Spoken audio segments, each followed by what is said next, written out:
A very good morning, good afternoon, and good evening to everyone.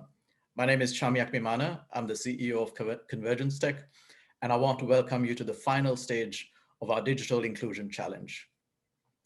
I would like to begin by acknowledging that the lands on which we gather is the traditional territory of the Wendat, Anishinaabeg, Haudenosaunee, and the Mississaugas of the new First Nation.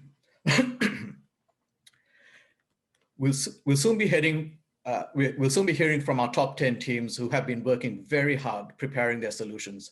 I want to thank the judges who have graciously given up their valuable free time on a Saturday to help evaluate the presentations and pick the top 3 teams. I'm going to call out the names, titles, and location of the judges in no particular order. So first up, we have Satya Tripathi, UN Assistant Secretary General, Head of New York Office at UNEP, Secretary of UN Environment Management Group.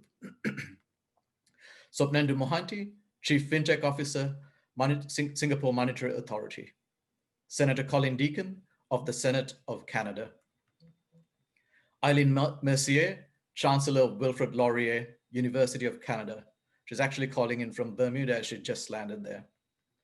Jocelyn Mason, Resident Representative, United Nations Development Programme in Somalia.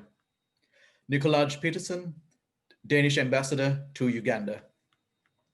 Christine McLeod, Deputy Grand Chief, Greenwich Tribal Council of Canada.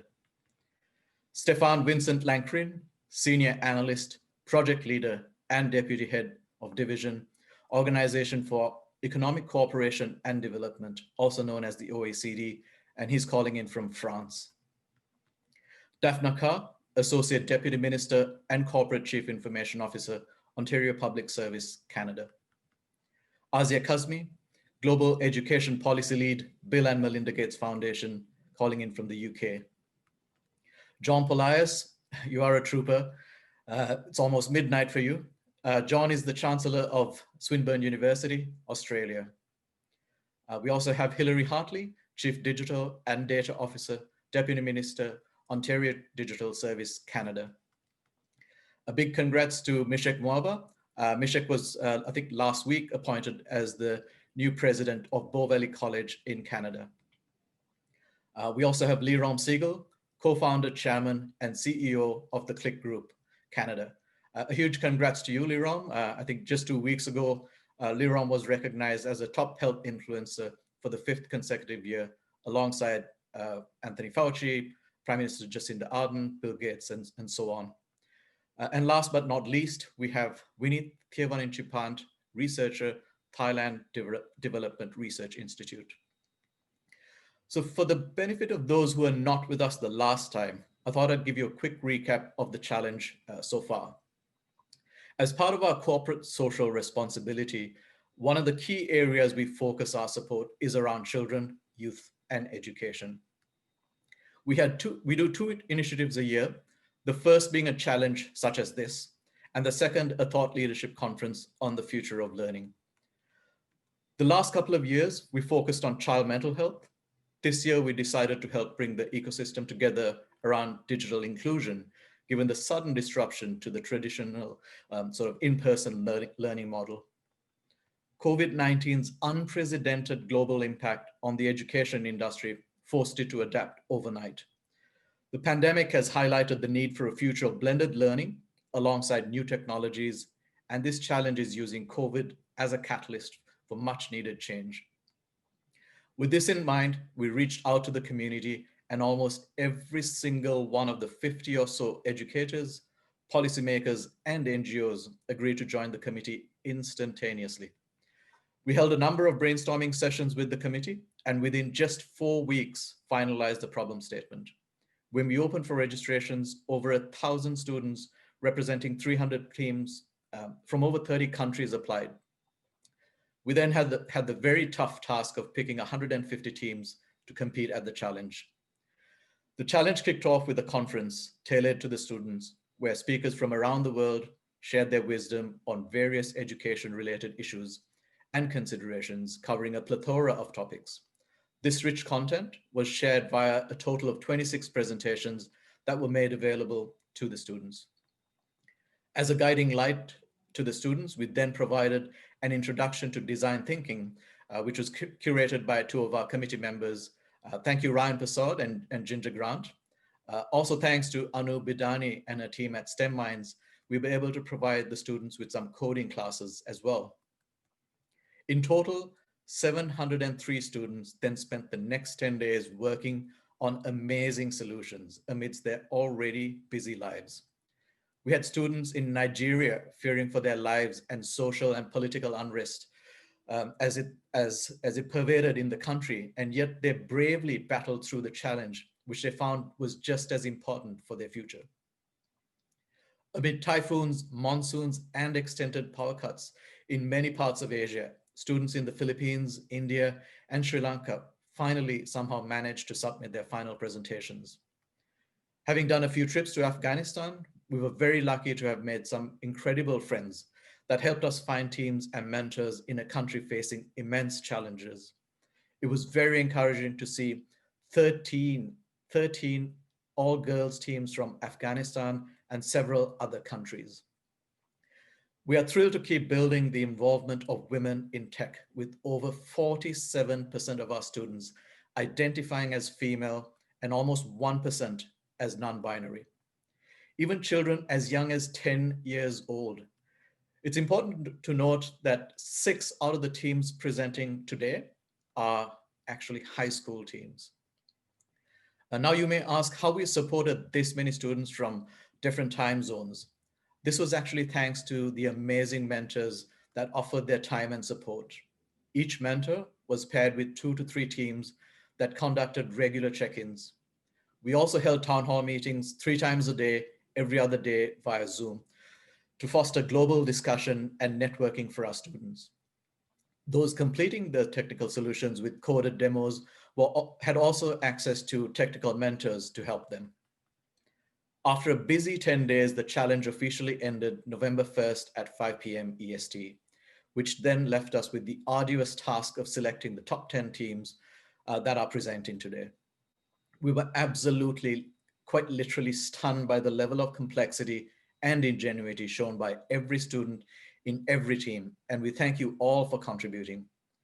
Having seen most of the presentations, I can say with confidence, the future looks very, very promising indeed in the hands of these students, and in our eyes, you're all winners. As the amazing Mahatma Gandhi once said, the future depends on what we do in the present.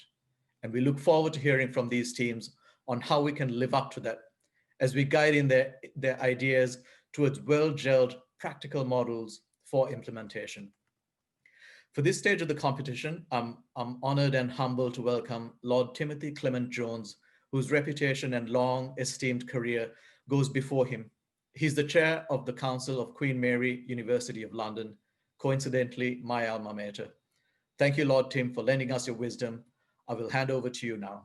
Hello, everyone, and thank you, Chami, for that wonderful introduction. I'm indeed chair of the Council of Queen Mary, University of London, and in that capacity, I can say that I'm hugely proud of Chami as one of our alumni at Queen Mary for his dedication and commitment to this, the most important of areas, the future of education. Let me quote that great former UN Secretary General Kofi Annan, who eloquently said young people should be at the forefront of global change and innovation. Empowered, they can be key agents for development and peace. If, however, they're left on society's margins, all of us will be impoverished. Let us ensure that all young people have every opportunity to participate fully in the lives of their societies. So Kofi hit the nail on the head when he made the point that as we hurtle at full pelt into the future with all the chaos of the pandemic around us, we have to turn to young people for their input in order for us to make sure we come through all this safely.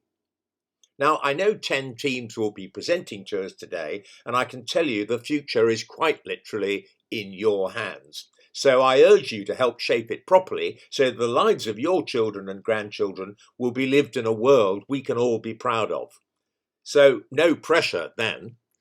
As regards advice for the teams as they prepare to present to our great panel of judges, Remember first that all of us at one time or another have been in your shoes. We were once your age, believe it or not, and we have been nervous of presenting both to our peers and our elders.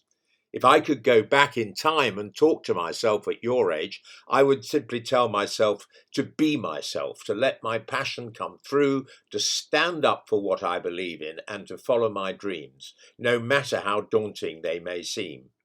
We want to work alongside you to make sure your ideas come into being. So please be open with us and share what you think we need to hear. We are all ears. Your new technologies will impact on our future in a positive way, and I cannot wait to hear all about them. And I now hand over to you. Good luck, and remember, be yourself. I'm Guy Pearce. I'm the Chief Digital and Data Officer at Convergence.Tech, and here we are at the moment of reckoning for our 10 teams. Before we start, just a big thank you to you as participants who have submitted such huge quality submissions, absolutely extraordinary. As a marker, going through these, having a look at them, really blown away by the quality of the submissions. Certainly a big thank you to our judges for being here, of course to the organizing committee, and to Convergence.Tech for putting this whole this whole seminar together. I think just a word on the format, just to be absolutely clear. Every team has exactly 10 minutes to present their pitch. There will be a hard stop at 10 minutes, after which there will be a 5-minute session for the judges to ask questions. The format of those questions might be verbal, or they might be by a question typed into the chat box. I will moderate those as required. I'm thinking that we might have an opportunity for approximately 3 questions. I implore both the judges and each of the teams to be as succinct as possible. Succinct question, succinct answers, so that we can do at least 2 or 3 questions to be able to go through these things. I think with that said, hopefully everyone's ready, and first on the ball is aptly named Team 1. Team 1, are you ready? Take it away.